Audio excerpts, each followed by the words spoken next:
Easy ways to go faster on your inline skates. Let's go. There's 5 of them, and all of them are probably gonna make you faster without spending any time, basically, and spending any money, more importantly. You don't have to train more. It is simply just free speed and better skating. Let's get started. The first of them is super simple. Flip your wheels. Wheels do get used sometimes faster than we want them to. By flipping your wheels and using a smart system to do it, you can make them last for so much longer, and if they're really used, you can go a lot faster, trust me. So you must understand that it isn't just that you use them more on one side than the other. You also tend to use some wheels, depending on their placement, more than others. Therefore, make sure you switch from left to right skate, but also you switch from front to center, and also you flip them. So if a wheel is in the rear position, you would want that to be centered. If it's on the right skate, you would want it to be on the left. And if it's used on the inside, you would want that side to be on the outside. So flip them, rear slash front to center, and left to right and right to left skate. That way you can make your wheels last so much longer. Don't wait until they are completely V-shaped. Make sure to do this as you skate. That way it'll feel more the same and it won't get awkward because you constantly change them before it gets too bad. It will also make them last longer. That is free speed and it is longer lasting wheels. Staying in the wheels area, the next one is clean your bearings. I made a video on the channel. I recommend you to check that one out. It takes much less time than you think. 10 minutes and your bearings are basically clean and pretty close to good as new.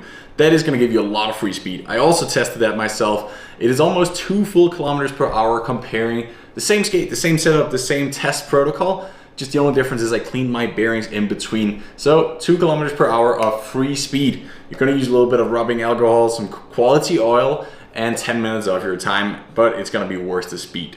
Next up is make sure to adjust your frames here. This also goes for ice skaters. The blade has to be positioned correctly. This is one that can take a little more testing. You may not find it immediately, but it is definitely worth it. Of all these things, this is probably the one that can improve your actual skating technique the most and allow you to just get the most out of your power. So ideally, when you're standing on top of a skate, now obviously this is again super individual, so I can't just tell you that's where you put your blade or your frame. But when you stand on top of it, if you feel like you need to use your energy to stabilize it and hold it on top, there is a good chance that your frame is not positioned correctly. It should be so that you can relax and just apply power straight down. It shouldn't be a weak link. It should all be aligned with your shins and your leg. Good way to test this out and try new things is just move it little by little every day. Everything new is going to feel a little uncomfortable on skates, so take patience. But put a piece of tape here so that when you move it, you can see how much you actually moved it, and that way you can little by little dial in what is the perfect frame position for you. Please also be aware that there's forward and backwards as well. I don't think this is the thing I would play around with as much. Generally, it is the best to have your 2 pressure points and mounting points here. That should be where you apply the pressure. So don't play around with that too much, but if it feels uncomfortable, could also be a thing to look into. Same way as you would look into the left/right for each frame. Moving on to your lacing. If you want snug fit boots, a great way to do it is to tighten your laces by pulling out. There's basically 2 ways you can have your laces through your shoe eyelets. Either they go from inside to out, as you can see here, or they go from outside to in.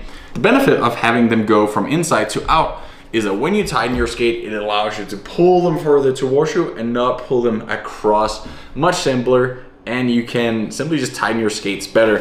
Another way to do this, because our shoes are pretty long and there's a lot of laces going on there, to make sure they keep the same fit as you skate in a race, make a little knot here at the top of it. You make a little knot and then you drive it through that thing, so that's kind of gonna keep it locked in position. If this is a little complicated to understand, I made a specific video on it, so check that one out as well. It is a great trick that I personally have enjoyed for more than a decade of skating. Continuing in this whole theme of snug skate, or skates that sit well on the foot. This one is probably the one that hurts me the most to see a lot of people do. They are skating with socks. Yes, some of you might comment that's a little gross, but good skating is not gross. Take off your socks. If your skates don't fit, it's because you have wrong skates. Skates, especially speed skates, should be worn without socks. It's gonna be simply just a layer that allows you to move around in there and not have a smooth power transfer into the boot, into the frame, and into the wheel, and into the ground. So whatever you do, don't skate with socks. If it's still extremely uncomfortable, if you do get more blisters, even though personal experience, it only gets better when you take off the socks. Give it a little bit of time, the skin will adapt, and it's gonna be fine, and you're gonna skate better.